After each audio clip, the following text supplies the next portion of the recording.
Do you know how to change your state? You've heard me say this on a bunch of these calls. The only two things we can control are actions and our attitude. That's it, our actions and our attitude. So, do you know how to control your attitude? Do you know how to put yourself in a mental state where you can where you can be doing the right actions to give yourself energy instead of taking it away? But do we understand the power of really kind of chasing the feeling, the emotional side of our life? Tony Robbins gave you a couple of things. He said, right, how do we kind of progress and get to that happiness? He said it's what we focus on and then how we move our body, or what he calls your physiology, right? So number one, what we focus on. You get more of what you focus on. If you focus on the negative things of life, if you focus on the problems, if you focus on the lack, if you focus on what's wrong, if you focus on the corruption, if you focus on right? If you focus on that, you'll get more of that in your life versus focusing on the peace you have, the joy, the great things, the gratitude. Like if you focus on that, you'll get more of that. So what we focus on has a huge impact on our state, on how we're able to move through life.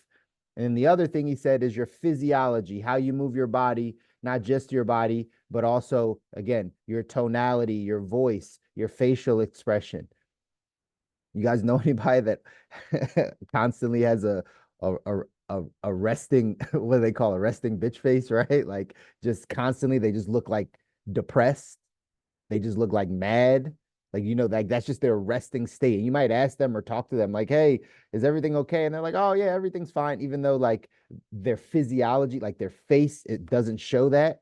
There's a lot of people like that, right? There's a lot of people like that. And if you look at the quality of their life, they probably are experiencing some of the same emotions, the same feelings. And that's just in their facial expressions. That's just in their facial feature, right? But if we learn how to change our body, he gave you a great example. Most people wake up not happy for the day, right? Not grateful for the day. Like, oh, how's the day? Oh, it's okay, going well, right? Like it's just very monotone, very down. But what if you had the other side? He said something. He said, right, what if we created a new belief? That's what we always talk about, right? Change your thinking, you change your life. If you create a new belief, what if you create a belief that you don't need anything to change in order for you to be happy? You don't need anything external to happen to you in order for you to feel joy and happiness and excitement. You don't need anything to happen. What if that was now your belief? Because right now, our belief might be when this happens, if this happens, then I'll be. Just a dangerous place to be if we want to go design our life, because again, everything's internal, not external. So what if we changed our belief that I don't need a reason or something external to happen in order for me to feel good, in order for me to feel happy, in order for me to be grateful? I don't need something. I don't need to hit the lottery in order for me to experience, right, joy. That's not what we're waiting on. Why can't we just do it now? And that's the message that Tony Robbins was talking about. Searching for a feeling, right? The things that we want in life, when you really get down to it, if you wrote it down, hey, these are the things that I want, these are the things that I'm going after.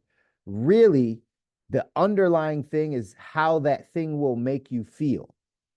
It's not the actual thing. Yes, I understand you probably want some more money, but you actually don't want the money. You want what you think the money will bring you.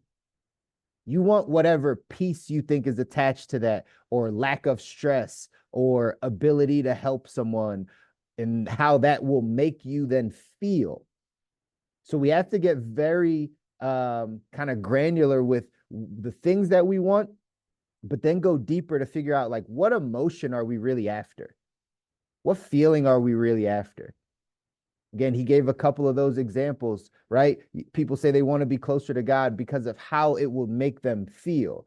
They want more love in their relationship because of how it will make them feel. They want, right, happier kids because of how it will make them feel to know that they raised great kids or that their kids are happy. We're all after the emotional side of things. And we have to be able to tap into that type of stuff. We have to be able to tap into the fact that we are emotional creatures. There was a bunch of different chapters in this book that I probably could have used in to like kind of correlate this example. One of the other ones I was thinking about was a chapter in here, and I've read it before, that says, right, champions evolve from obtaining or getting to becoming, right? It's not about what you're able to obtain in life, what you're able to get. It's about what you are becoming in life, right? And Tony Robbins said that exact same thing in there. And I was like, I could use that one. But instead, I went to go with this chapter of champions understand logic versus emotion. A lot of these calls, I speak to your logic. Some of the calls, I speak to your emotion. In general, you have to know the difference, though. You have to know kind of what the motivators are for a person. And it's normally an emotional motivator. The things that we want logically in our brain are good, but really it boils down to the emotional side of what feeling we are trying to chase or achieve. So here's what it says in 177 Mental Toughness Secrets of the World Class. It says champions understand logic versus emotion. Amateur managers, coaches, and leaders tend to favor either a logic-based approach to performance or an emotion-based approach. The pros know the magic is in the mix. When it comes to strategic planning and business acumen, straight logic is essential. Emotion creates confusion when it comes to linear thought. This is why amateurs in the business world have repeated the idea that there's no place for emotion in business. Professional leaders know this is ridiculous. As you know, human beings are emotional creatures driven by emotional motivators like love, recognition, belonging, pride, values, etc. The list goes on and on. To ignore the role emotion plays in performance is to disregard the power of the fire that burns within a person's soul. The real distinction between amateur leaders and pros that amateurs motivate through logic and the great ones motivate through emotion. Logic is great for planning, but weak for motivation. Trying to inspire an emotional creature by appealing to their sense of logic is amateur at best and stupid at worst. In 20 years of studying and working with leaders, only a small percentage has really understood this in the business world. In the world of professional sports, it's a different story. Many top coaches use emotional motivators brilliantly.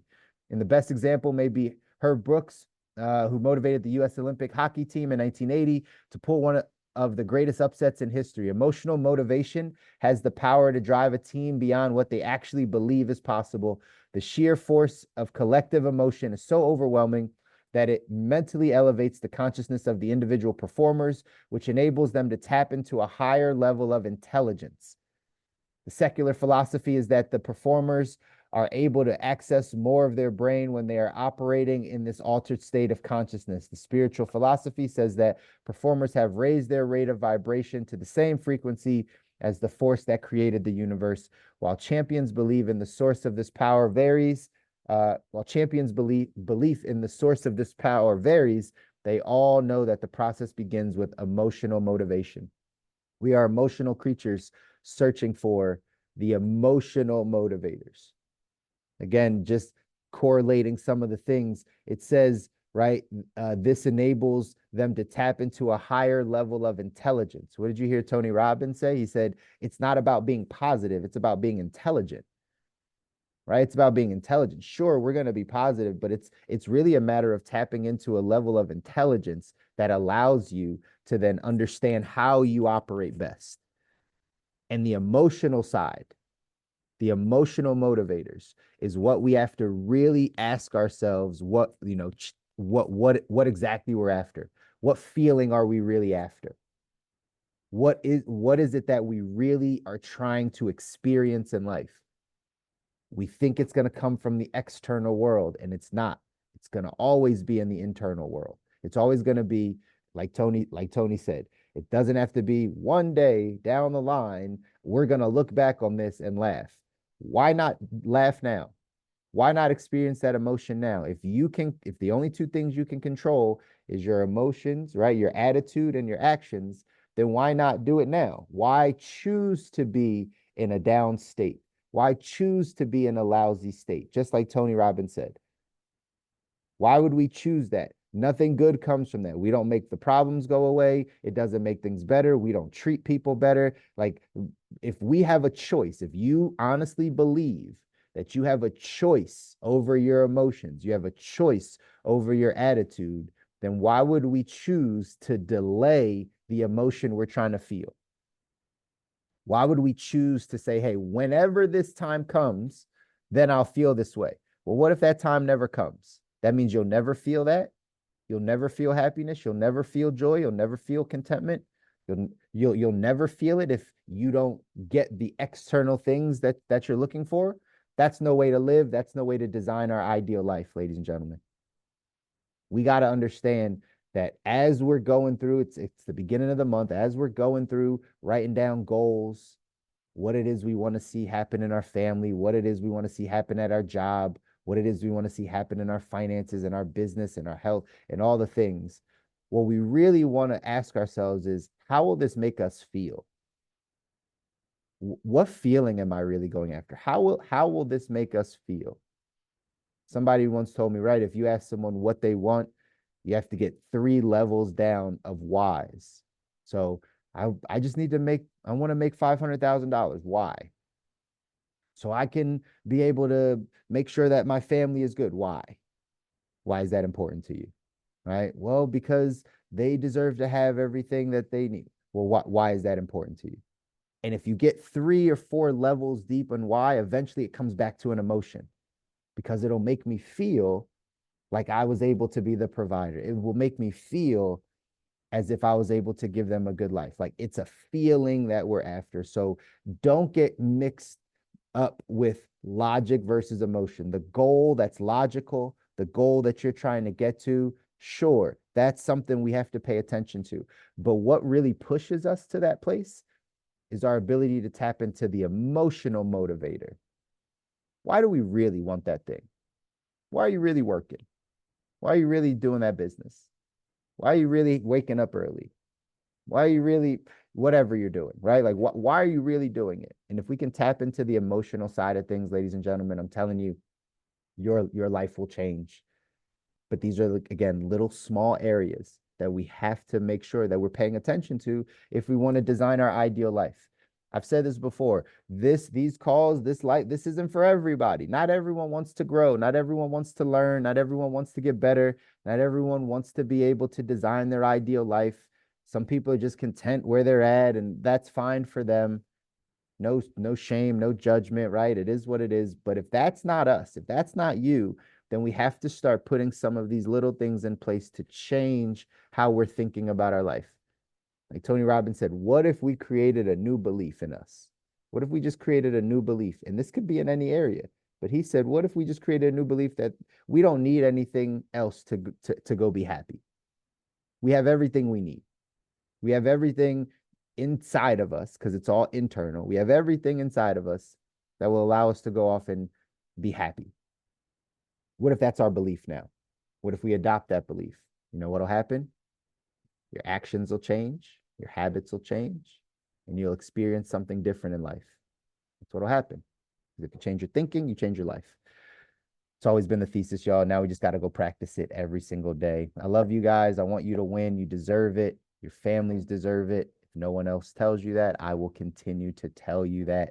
Someone's got to reprogram it and say that you deserve the life you're after. You deserve the body you're after. You deserve the feelings that you're after. You deserve to experience them. You deserve that. But now we have to work towards it. It's not just going to fall on you. It's not just going to fall on you, right? You have to work towards peace, and then you have to continue to work to maintain peace. There's scripture that says that, right?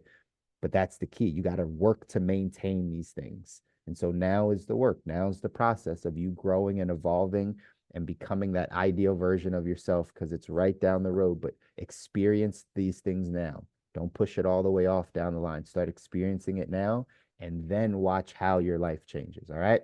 Happy Wednesday. Remember, there's no such thing as hump day. Don't let people tell you that. We live every single day to the fullest. We're not waiting for the weekend to go experience something. We're going to experience our lives every single day.